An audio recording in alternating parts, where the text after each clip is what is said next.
Hello everyone, welcome back to the channel. Today we're going to have a look at the top 10 games we've played this year. These are the 10 games out of the many we've played and reviewed for the channels, etc. The main ones that stand out and we think that, yeah, you should have a look or keep an eye out for any sales, etc. As always, if you like what you see, please subscribe, like, all that jazz. I hope you've had a really good Christmas and you're enjoying your time off with your loved ones. In no particular order, here we go.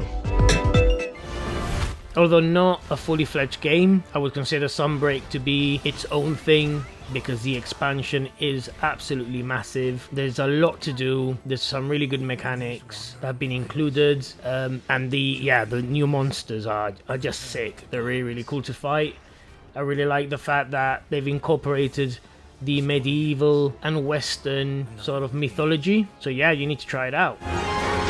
Wandering Flames.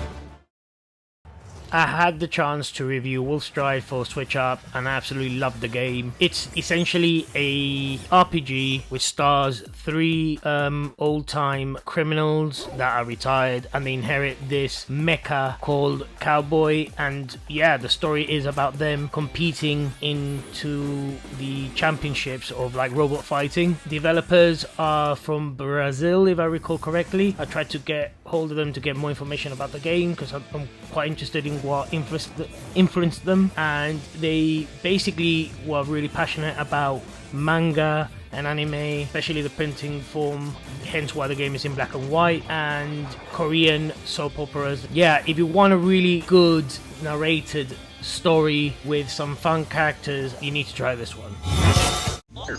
There's something very endearing when there's a tried and tested formula in gaming and from nowhere an indie developer comes in and adds their own magic into the equation and it just come out with something completely different yet the same yet magical. And Tiny King is literally that game. I managed to review this for Rapid Reviews and I absolutely loved it. I love the fact that you're basically it's kind of like Chibi Robo, but with Pikmin mixed together. It's a bit hard to describe, but the essence of the game is you just go around this house and you collect stuff to get to the next rooms and so forth, and you use the Tiny King, which are all in one room. It's not like Pikmin where you can take them from one room to another. But yeah, it's absolutely fantastic. There's an update that came out recently. I think it's like DLC with extra stuff. I haven't really looked into it that much, but yeah, you need to check it out. Young Souls really captivated me when I played it early this year, simply because it's beautifully written and illustrated overall and animated. I love the sort of like pastel color palette that it uses, and also the gameplay is just so addictive. You basically find out that your stepdad has been kidnapped by goblins, I think it was. Basically you realize that there's an underworld where the goblins reside, and you just have to go in there and try and rescue him, and you use the siblings. It's really cool because you can buy gear like t-shirts, shoes and so forth, and armor. You unlock rewards, that kind of stuff. It's great. If you can play with another person, like 2-player co-op, you'd love it. If you can do it from start to finish, let me know what it was like. Honestly, like, the story is incredible. Splatoon 3 was an unexpected game when it got announced, whenever that was, I can't remember now. Yeah, a lot of people were saying, oh, they could have done a DLC. They couldn't. This game deserved a fully fledged third entry, simply because it has way too many things in it. Plus, there's so many new mechanics like the Squid Surge, and you can roll backwards from the ink and repel splats. It's just so deep, and I'm glad that they're slowly adding more old content. So this is one to keep an eye out for. Love it, absolutely love it. Rise of the Third Power is one of those games that if you actually take in the storyline, you really start to have some sort of sentiment or bond towards the characters. I just loved the complex storyline, the humor in it, the battle mechanics I really liked as well. And yeah, again, it's one of those indie games that deserves your full attention. Pokemon Arceus or Pokemon Arceus, whichever, you know, exactly the one I'm talking about, is such a good game because they've refined the formula to the point where it's what every single gamer growing up with the series actually imagined it would be like, of just seeing the Pokemon, starting a fight and then capturing them. There are a few things that, yeah, I do miss from the old ones, like for example the breeding, but it's fine. I think it's by far one of the best games in the series. I purchased Sifu and I unboxed it for the channel. I'll leave a link somewhere if you want to watch it, or down below.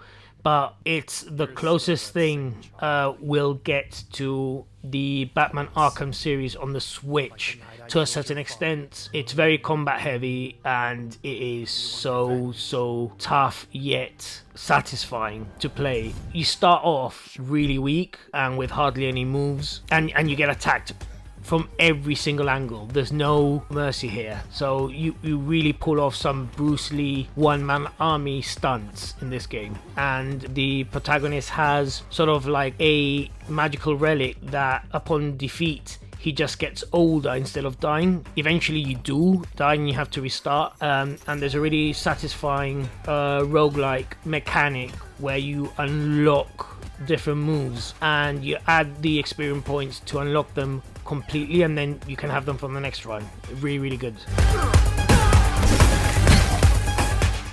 After what feels like eons of waiting, Bayonetta 3 finally gets released, and I am happy to say that it is a great addition to the beloved series. I love the fact that they've kind of like incorporated the main mechanic in Scalebound, the game that got cancelled, where you have sort of a familiar or a dragon, etc., fighting alongside you. In this case, you have your demonic summonings fighting alongside you, and yeah, it's incredible. And you can summon them mid-fight, and yeah, it's just crazy Bayonetta stuff. Really good game.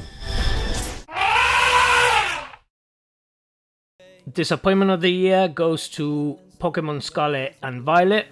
I don't want to spend too long talking about something that's been said for ages now. I've said it before and I said it again, it's the best, worst Pokemon game ever. It has so many cool mechanics, it's just massive, it's just so addictive. I'm playing it now, but the state at which it's come out is just horrendous, and disappointing isn't the word for a company that has more money than sense at this rate. I just hope that they patch it quickly, because they haven't done anything really to it, except maybe for online matchmaking and so forth. I just hope that they fix it properly before any DLC, and they don't screw it up in the future, quite frankly. So close yet so far.